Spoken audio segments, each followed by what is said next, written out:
நான் வந்து போய் பார்த்தேன். ரொம்ப நல்லா ஒரு ஃபஸ்ட் டைம் டைரக்ஷன் பண்ணுற மாதிரி அப்படிலாம் இல்லை. ஏன்னா பிரியன் சாருக்கு சினிமா புதுசு இல்லை, அவருக்கு எல்லாமே தெரியும்.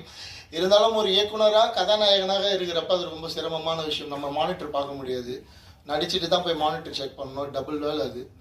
அப்படி இருந்தும் ஒரு தரமான கதையை தேர்ந்தெடுத்திருக்காரு. பர்ஃபார்மன்ஸில், அவங்களோட லொக்கேஷனில், பட்ஜெட்டில் எங்கேயோ சின்ன சின்ன தவறுகள் இருக்கலாம். ஆனால் நல்ல கதை, நல்ல திரைக்கதையை தேர்ந்தெடுத்திருக்காரு.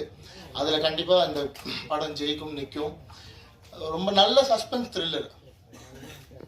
இந்த படத்தில் வந்து இவர் கேரக்டர் நல்லவரா கெட்டவரா, அந்த வீட்டை சுற்றி நடக்கிற அமானுஷ்யங்கள் உண்மையில் அமானுஷ்யமா அமானுஷ்யம் இல்லையா, இந்த மாதிரி நெகட்டிவ் பாசிட்டிவ்னு மாறி மாறி அந்த டைமென்ஷனில் தான் போகும் ஸ்க்ரீன் பிளே. அது அது தமிழ் தெரிந்த புலவர்களுக்கே உண்டான திறமை போல் அவ்வளோ அருமையாக எழுதியிருக்காரு அந்த விஷயங்கள்லாம்.